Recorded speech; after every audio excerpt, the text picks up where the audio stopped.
In my family, we grew up with a story about a young Filipino who came to live in my great-grandfather's house in Wilhelmsfeld.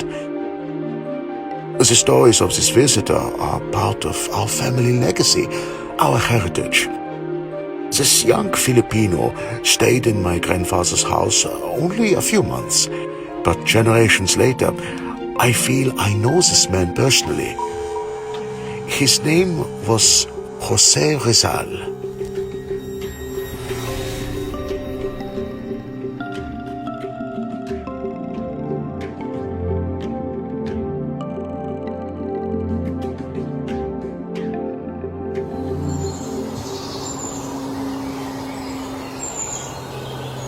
Dr. Ulmer, tell us about this Jose Rizal Strasse.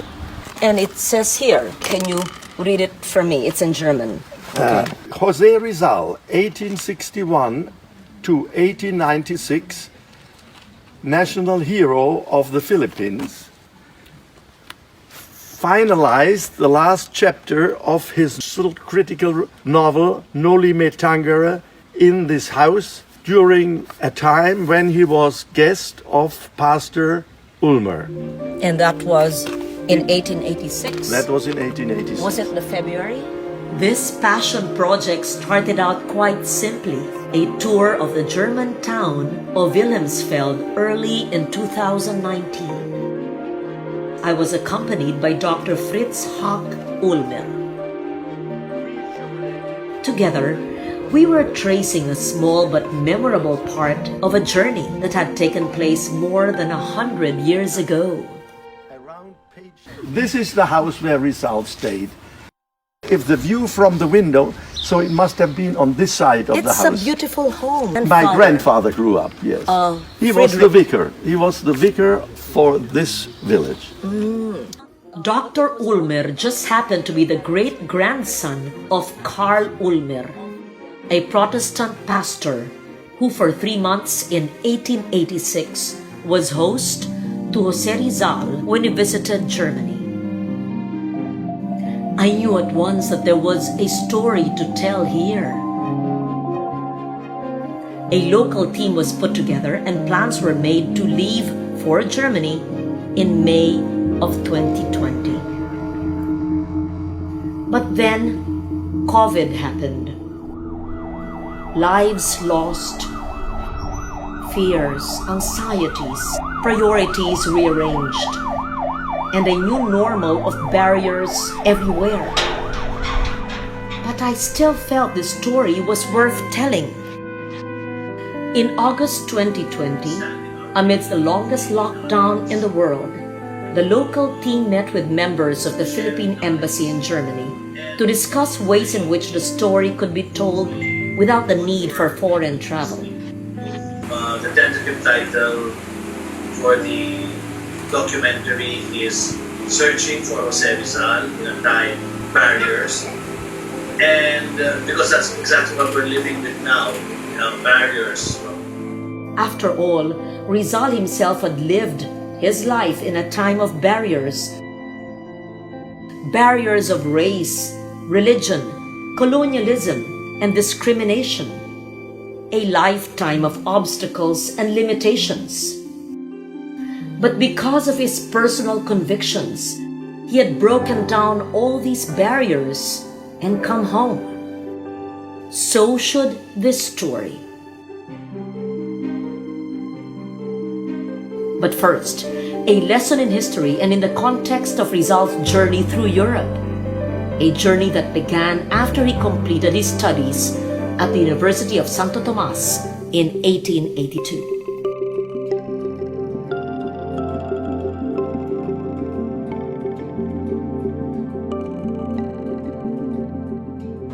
The Rizal family was not exactly mayaman, but may kaya.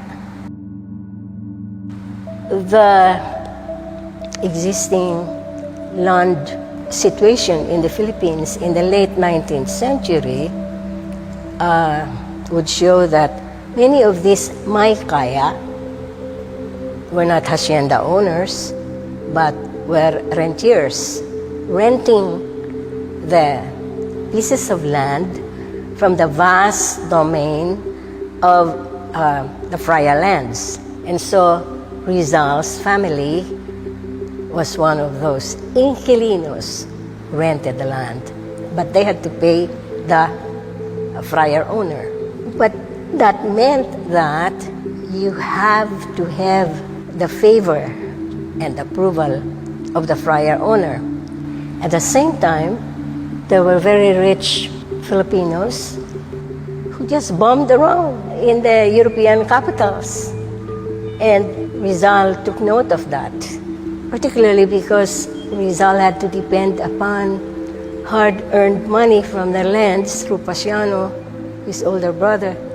And once he tried to apply in the medical services of Madrid and found that the red tape, getting a job as a beginning doctor in Spain was so much, he just abandoned the initiative. And then he found out Spain is not much better than the Philippines. He saw a Spain that is inextricably leading itself to a civil war in the third decade of the next century.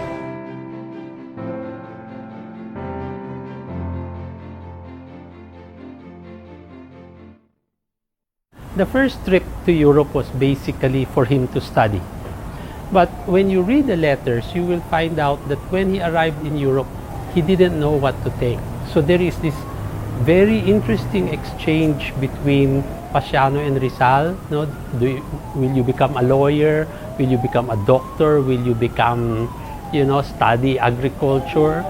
In the beginning, they didn't quite know what it was. Rizal arrived in the winter of 1886 in Heidelberg, and he stayed there for 3 months. We know of what happened to him there because his first letter was his letter to his sister Maria, talking about how Germans decorate their home. In the vault of the National Library is a gift from Hans and Fritz Hack Ulmer. The so-called Ulmer collection was given by the great-grandsons of Pastor Ulmer to the Philippine nation in 1961. This collection consists of many treasures, all of which speak of the high regard in which Pastor Ulmer held Jose Rizal. The Ulmer collection letters are, after Rizal left Wilhelmsfeld, he exchanged 12 letters, 6 postcards with the Ulmer family. With the pastor? With the pastor. Who's your great-grandfather? Yes. And also some postcards are addressed to my grandfather, Fritz Ulmer. Who was 14 years old Who at was the time? 14, yes. Yes. Who told you these stories? These stories were told me by the 14-year-old Fritz Ulmer. Okay. We do not know how he got in touch with Pastor Ulmer. We just have a letter from him saying, I want to study German in this little town because I hear you speak a good type of German without an accent. He wanted to learn High German. And we are fortunate that the drawings that he did in Germany were actually donated to the Philippines in 1961. And they were personally brought by Fritz and Hans Hack, who are the grandsons of Pastor Ulmer. And I guess the Ulmers also knew how important Rizal was, so they actually kept the things. Rizal found toilet humor funny. In the 19th century, the biggest sensation in Paris, which Rizal probably watched, was La Petomaine.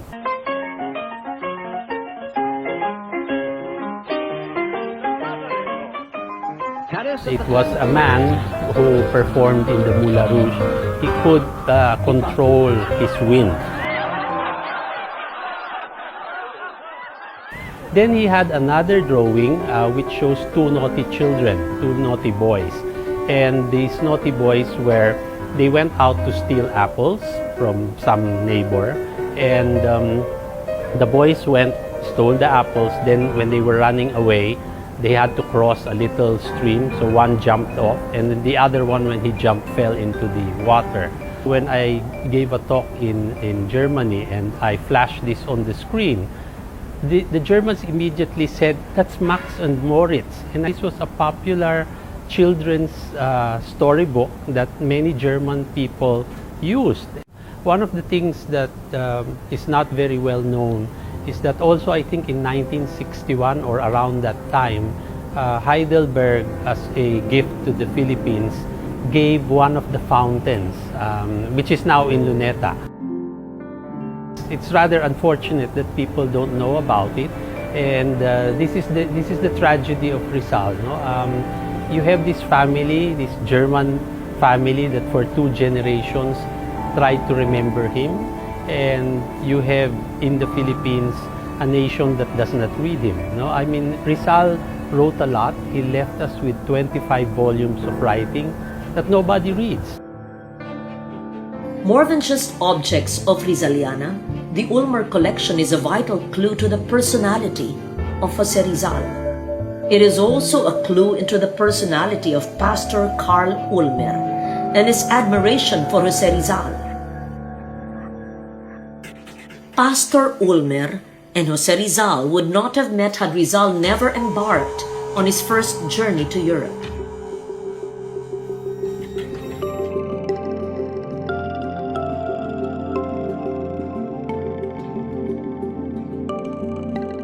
It was in Paris where Rizal first studied ophthalmology under the famed surgeon Louis de Wecker. With respect to the study of the ailment of the eye, I am doing well. I know now how to perform all the operations. In Germany, I am told that this is taught well, but one has to be registered and pay a sum of $10 a month. If I see an effect that the cost of living is cheap, I will have myself registered. In 6 months, I hope to speak German, study a profession, continue my specialty.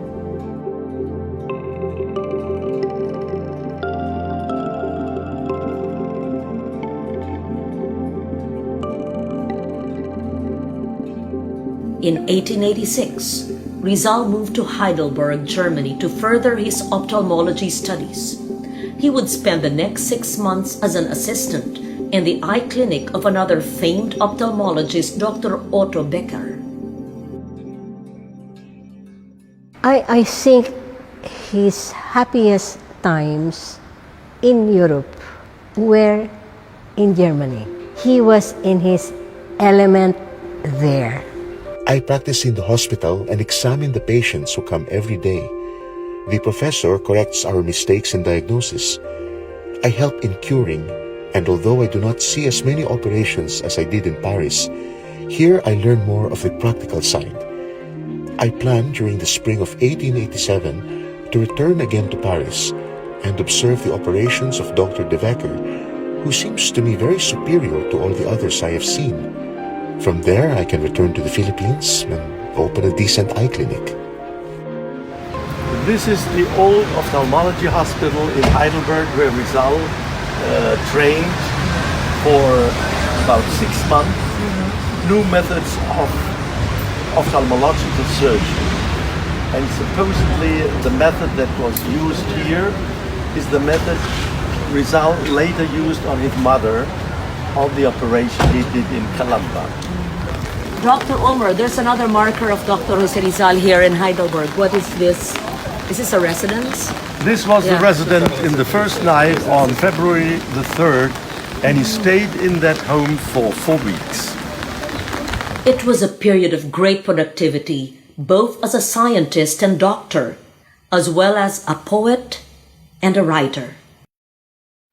There's a Rizal Ufer. Rizal Ufer. Yes. You know, Rizal, on the 23rd of April 1886, Rizal wrote a poem, A las Flores de Heidelberg, in Spanish. Yes. And he describes the surrounding here in Heidelberg. And he describes the mountain, the Königstuhl, and the Holy Ghost mountain on the other side. And he describes flowers that blossom on the bank of this Neckar River. And they remind him of the flowers in the Philippines. Reist in die Heimat, fremde Blumen, die ihr des Wanderers Weg gesäumt, reist dorthin, wo seine Lieben, beschützt vom blauen Himmel weiß. Erzählt von einem Pilger in der Ferne, der sich nach seiner heimatlichen Erde sehnt. Erzählt, wie dieser Wanderer, noch ehe jener Tag sich neigte, am Wegesrhein, am Neckarufer, in Waldesschatten und des Schlosses alten Mauern, euch Blumen brach. Erinnert euch, was er euch sagte, als er behutsam eure welken Blätter. Él también murmuraba cantos de amor en su natal idioma, que cuando el sol la cumbre del Königstuhl en la mañana dora, y con su tibia lumbre anima el valle, el bosque y la espesura, él saluda ese sol aún en su aurora, al que en su patria en el cenit fulgura. Y contad aquel día, cuando os cogía al borde del sendero. Recount the words he said, as, with great care, between the pages of a worn-out book, he pressed the flexible petals that he took. Carry, carry, O flowers, my love to my loved ones, peace to my country and its fecund loam, faith to its men and virtue to its women, health to the gracious beings that dwell within the sacred paternal home. Kung kayo ay dumating na sa aming dalampasigan, ang halik kong nasa inyo'y doon naman ninyo iwan sa mga pakpak ng hangin na kanilang kasuyuan upang siya ang humalik sa lahat kong minamahal. Datapwat ay lahat kayo'y sabay-sabay na darating at ang inyong mga kulay ay taglaypat inyong kimkim. Ngunit kapag nalayo na sa lupain ninyong giliw na pinagkakautangan ng buhay na inyong angkin, lahat ninyong kabanguhay pilit na mawawala rin. Pagkat iya'y kaluluwang langit ay di lilisanin, na ang ilaw ay nakita noong siya ay isupling at hindi na malilimot ang akibat na luningning. More than just a tribute to the beauty of Heidelberg's gardens in spring, the poem was truly Rizal's love letter to home.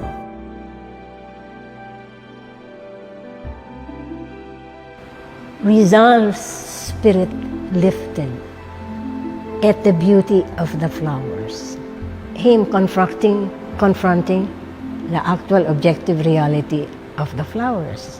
But Rizal's spirit also lifted because his memory of his mother country is like that.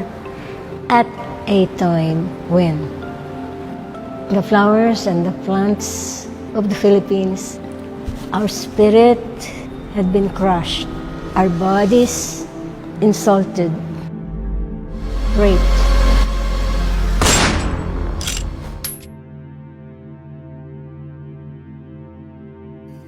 Perhaps it was his longing for some kind of a home, some sort of family connection that eventually led Rizal from the boarding houses of Heidelberg to the small town of Wilhelmsfeld. Here he found lodging in the vicarage of Pastor Karl Ulmer. I have been told that the inhabitants of Wilhelmsfeld do not speak correct German but a dialect. If I were not afraid of imposing upon your kindness, I would ask you, if possible, to let me live with you instead of with someone else. For I shall not only live with a respectable family, whose friendship I value so highly, but I will also speak good German, which to me is the main thing. The Ulmer house is now a private residence and can only be viewed from the outside.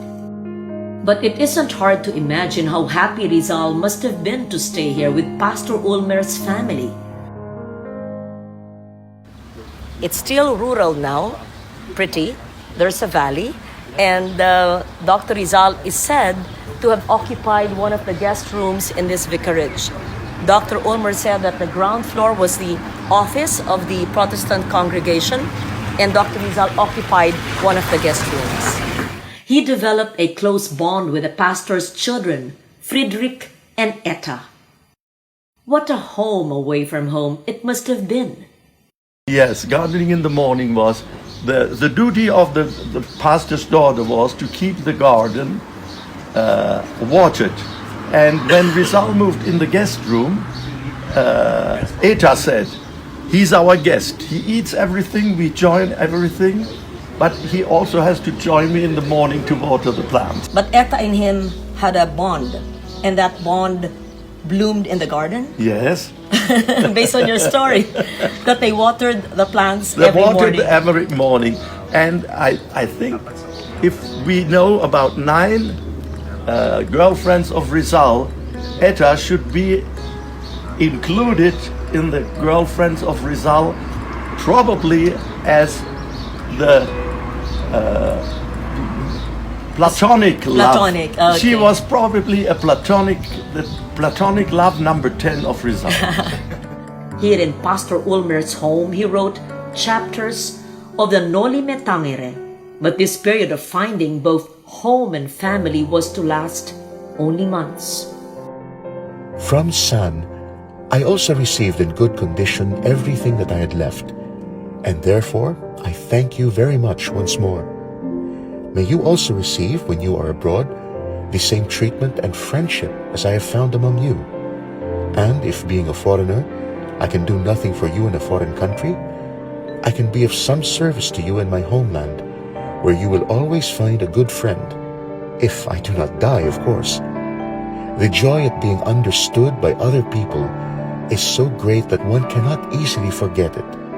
You understood me too, in spite of my brown skin. We probably presume that there were more letters, but these are the only ones that survived.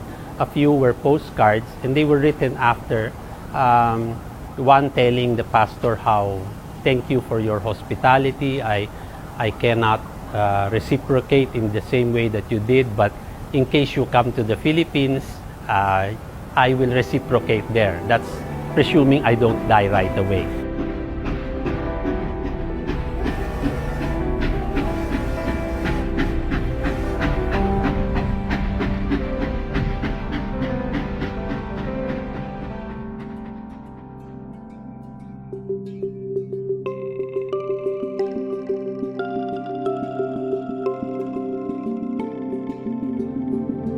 In October 1886, Rizal moved to Berlin.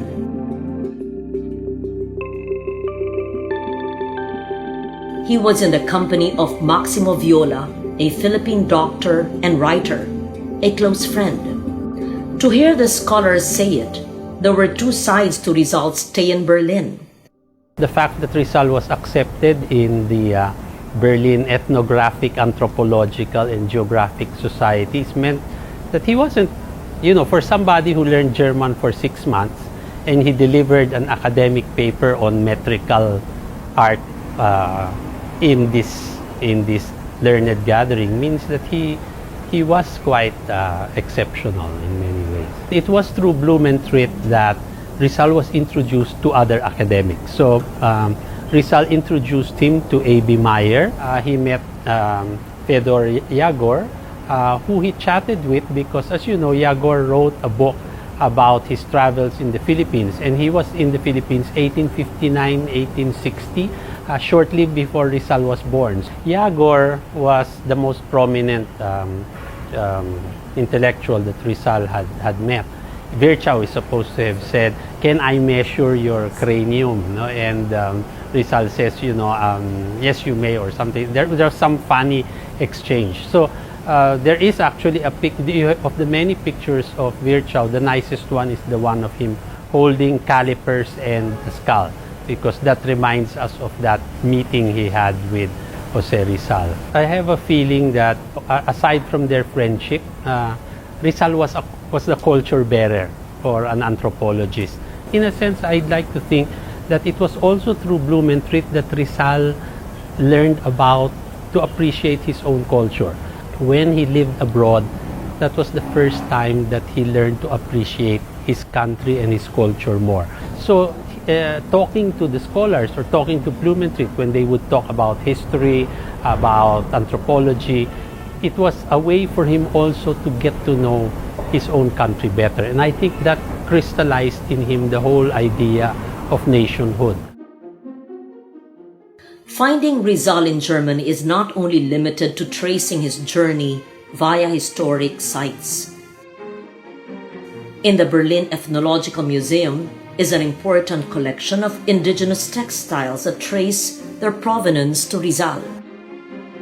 I have personally seen the collection and have since dreamt of bringing the textiles to the Philippines for an exhibition. These textiles were donated by Rizal to Rudolf Virchow, a German prehistorian and anthropologist, and to Dr. Adolf Bastian, a German ethnologist and the founder of the Berlin Ethnological Museum. There are examples of abaca and ikat weaving that still live on to this day among the Tiboli, Bagubo, Balaan, and Mandaya. Indigenous textiles which, no less than our national hero, was fond and proud of. But what was interesting in this collection was that there's a beautiful Carabao horn and silver salakot. Just to know that Rizal had sent his own salakot, and it has been in storage in Germany for the longest time. It survived the bombing in the Second World War. It is there, a testament to friendship and a testament to Philippine culture. Another collection of a very different provenance was recently gifted to the Philippine Consulate by Dr. Fritz Hack Ulmer and family. The gift consisted of selected furniture from the guest room of Pastor Ulmer's Wilhelmsfeld home. Family lore holds that Rizal used these pieces of furniture and that the table was the very one on which the final chapters of the Noli Me Tangere were written. Today, these collections link us not only to Rizal, the man, they link us to the romantic ideal of a hero representing the very best of race, admired by the best and brightest of other races. I think because of the people he was talking to, Blumentritt and the other people in Germany, he learned what it was to have freedom. He was somebody who thought the Philippines as having a distinct culture, and because it had a distinct culture, had to become a free and independent nation. In stark contrast to his academic triumphs were the times of deprivation. We are told that he could only eat once a day because he didn't have money, and he subsisted on bread and water. As well as a frustrating search for a printer of the Noli Me Tangere. In Berlin too, they were looking for a place to print the Noli Me Tangere. A year earlier, they were already looking for printers, and they found out that it was very expensive. We know that Rizal completed the novel in Wilhelmsfeld, but I think that it's writing a draft is one thing, and then polishing it is another. The actual polished thing was finished in Berlin in February of 1887. And then they looked for printers. And for printers, they found a printing press that was run by women. So it was cheaper. At the end of May 1887, Rizal left Germany. Before him was a long trip home to the Philippines. He wrote, I always think of Germany. I always talk of German loyalty and integrity. When I hear German spoken, I am glad, as if it were my mother tongue. I will dedicate my last farewell to Germany. I owe Germany my best remembrances. But the journey home also marked the beginning of another more fateful chapter in Rizal's life.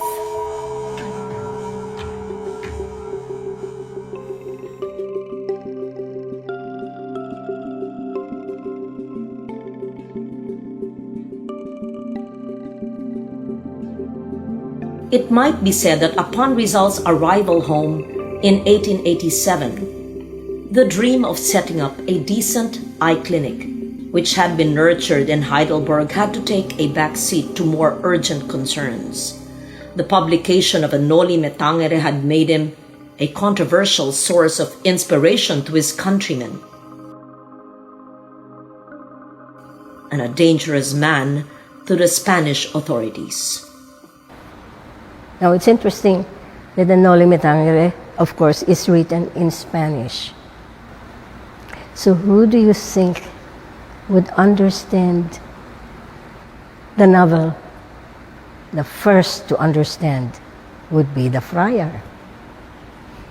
Back of every chapter in the novels of Rizal is an understanding of culture and civilization, of colony and empire. When you translate it into English or Tagalog, so the vociferous friar, enemy of Rizal, understands so completely that this guy is describing him. So, according to our national artist, Rio Alma, any first reading by any friar against Rizal would have to persuade himself, this man must die. Just from the reading of the novel, they had already given a death sentence to Rizal. The work Noli Me Tangere has been found heretical, impious, and scandalous from the religious perspective, anti-patriotic and subversive from the political point of view, injurious to the Spanish government and its proceedings in the islands. In 1888, pressured by his family and fearing for his own safety, Rizal would once again leave the Philippines. He had barely been home for 6 months. In the second trip, Rizal was already, I think, crystallizing the idea of nation. The second trip is important for that because then I think it was in the second trip that the idea of Filipino identity and nationhood was starting to form more clearly in his mind. The second journey of Rizal would take him from Hong Kong to Macau and Japan, the Americas, England, then on to Spain and France, where he finished his second incendiary novel, El Filibusterismo. We often see Rizal only writing the Noli and the Fili. And what we forget is that there was a second book, which was his annotated edition of Morga's 1609 Sucesos de las Islas Filipinas. If you put the three books together, you will see that Rizal wrote the Noli Me Tangere to tackle the present, his present. He went back into the past with the Morga, and the Fili was the future. In 1892, he would return to the land of his birth only to face persecution, exile in Dapitan, flight to Cuba, eventual arrest, and execution. In contrast to his first journey, full of joyful friendships and opportunities for learning, the second one is a story of a man's flight from political persecution. To counter the people who say that, Rizal only wanted assimilation, you just have to know that the reason why they had to shoot him was if you give people a little bit of reform, you give them assimilation, the next step will be independence and freedom. So we don't think that Rizal would have stopped at being a province of Spain. You can see in the trajectory of his thought and his writing, that is where he was going. It's just that they killed him before he got there. Rizal lived in a time of barriers.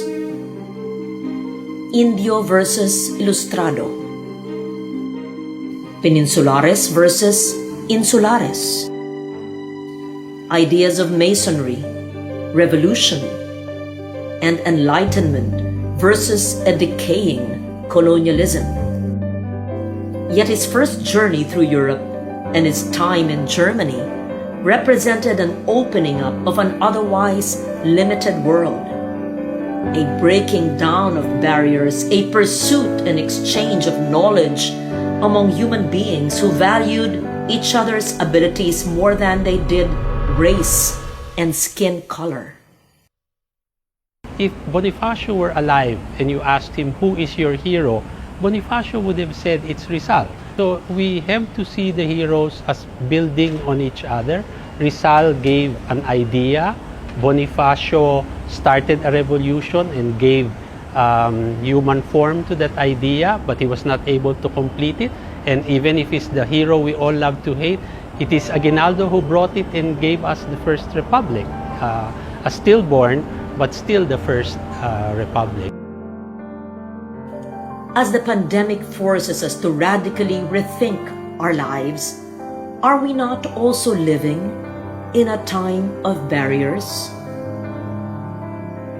Physical barriers that not only have affected us at home, but also our relationships, our travels, the way in which knowledge is transmitted more easily. Educational barriers have forced many of us to see our history and the contributions of Rizal to world culture as irrelevant or even useless to our chaotic times. The current world trend towards populism also reinforces this view that higher learning, the lessons of history, the journeys of our heroes, all these have little place in today's political and social arena. Because we have to link Rizal with the present condition. Because Rizal was part of what we now call a diaspora of his time, as much as there is now a diaspora of our time, okay? And we can understand what is now when we look at what was then. I always like to say, to see in Rizal the Filipino capacity for greatness. We're a very battered culture. We like blaming others, but when you look at Rizal, you see this Oriental in Europe in the 19th century, making the most out of it and showing the best that we can be.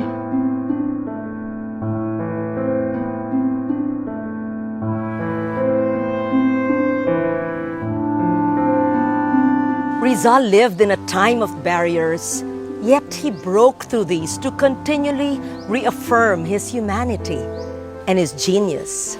As a nation celebrates the 160th anniversary of his birth, may we find a piece of his humanity in our every journey, in every barrier we break down.